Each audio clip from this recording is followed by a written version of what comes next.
Hello ladies! In this video, I'll show you things that will change your perception of French manicure, just like it happened to me. Together, we'll learn a new way of doing nails, and the entire process will take no more than 1 hour. You'll achieve the perfect French smile line and impeccable architecture. I'll also introduce you to silicone molds, a significant breakthrough in the nail industry for me. I can't wait to share all of this with you, so let's get started. We're skipping the moment of removing the old material from the nails and moving straight to preparing the nail plate for the hard material. My nail plate is slightly moist, so I apply a dehydrator first to remove the moisture and then Ultra Bond. There is an opinion that for extensions, you need to apply an acid primer for better adhesion, but I don't agree. Acidic dehydrator is better applied in conditions where it is genuinely needed, for example, in cases of hyperhidrosis, and even then, only if it is pronounced. For extensions, if you do everything correctly, cleanly, a non-acidic primer will create perfect adhesion. After applying these preparations, we need a flexible foundation that will hold our material. I use my favorite light base from the Nail Apex company. It is ideal for all types of alignment and building up.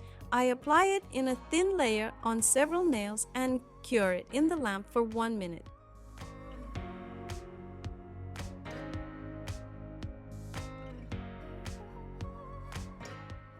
After drying the base, I remove the sticky layer to prevent lint from sticking and then move on to Polygel, which I suddenly ran out of.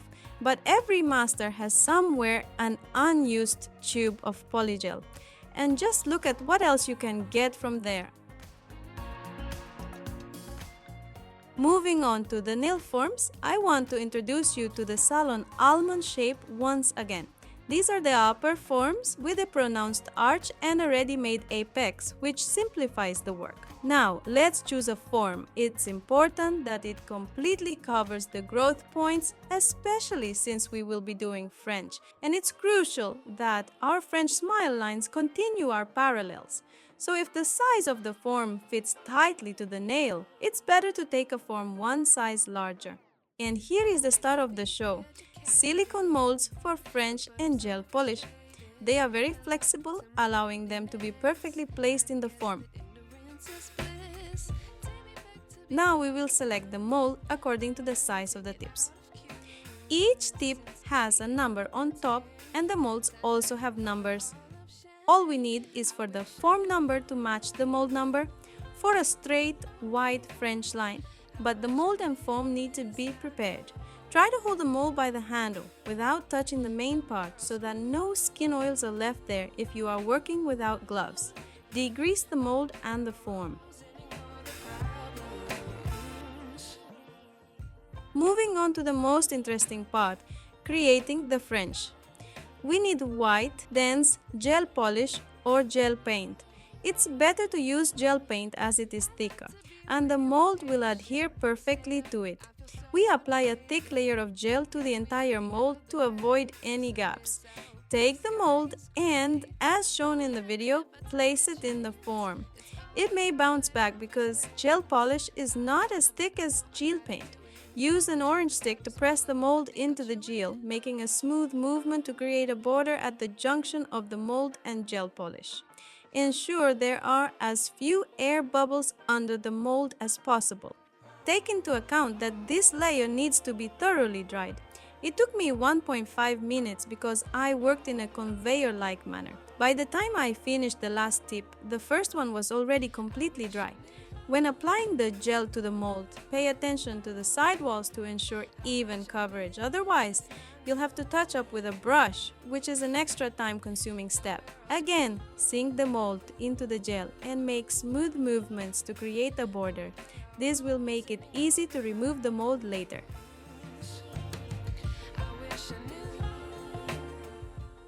Flip the form and check if the mold is positioned evenly.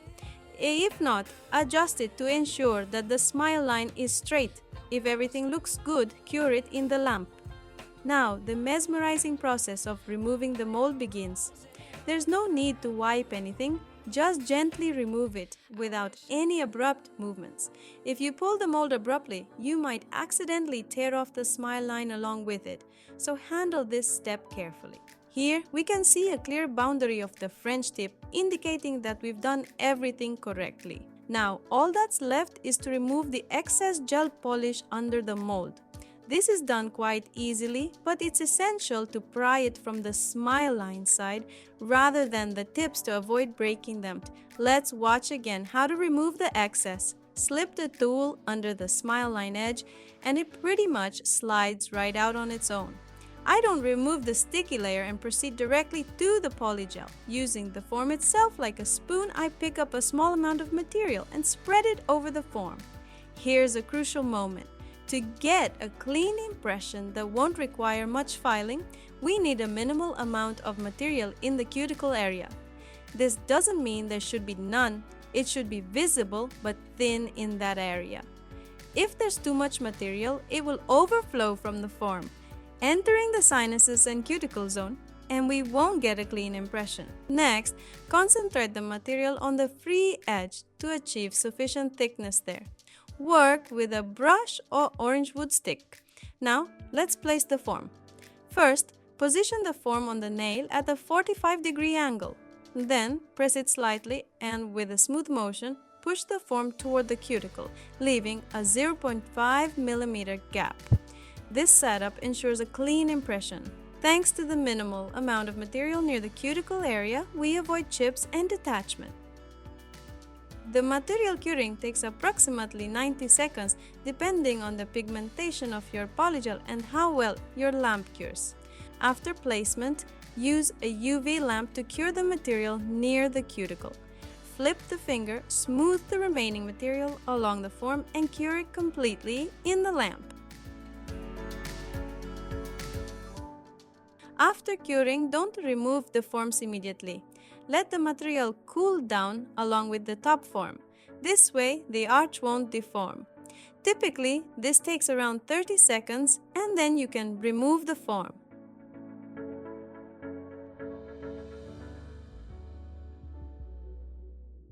Look at the beautiful impression we've achieved. Now, all that's left is to level the length and work with the file along the parallels. But honestly, there's hardly anything to file here. You can easily remove these particles with an orange wood stick, leaving us with a smooth and beautiful nail. A significant advantage is the absence of excess volume in the smile line area, which often needs to be leveled with a top coat in traditional French manicures. What's more, I really love the arch here. It takes about 10 seconds of work and it's done.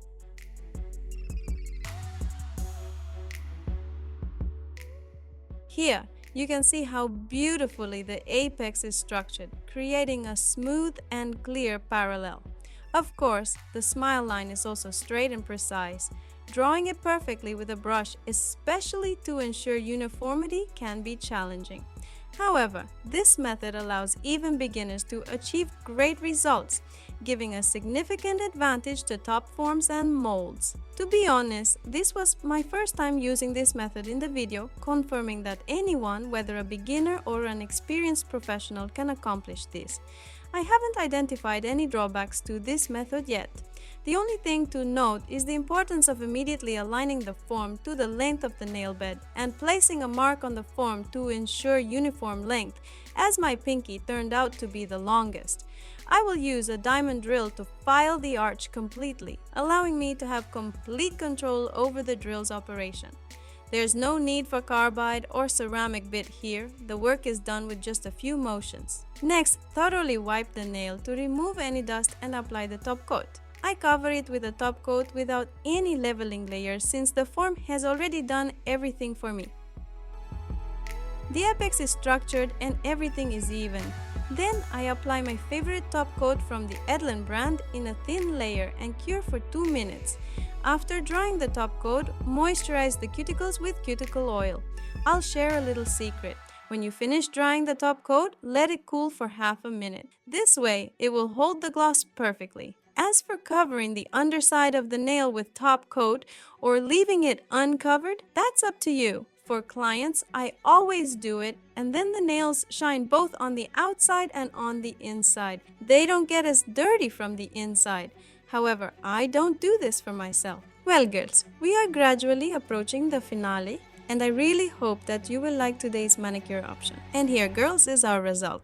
It seems to me that this is a solution for those who want to work quickly and charge a high fee because such work comes at a cost.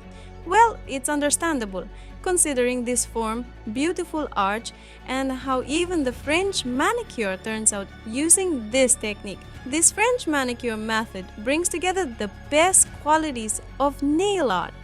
It also solves the problem of how to do a French manicure on both hands by yourself and have it turn out even. Thank you very much for watching this video. Please share your thoughts on this matter and let me know if you would like to try the French manicure with these molds. Also, don't forget to subscribe to the channel so you don't miss anything. I won't say goodbye for long. See you soon, beauties!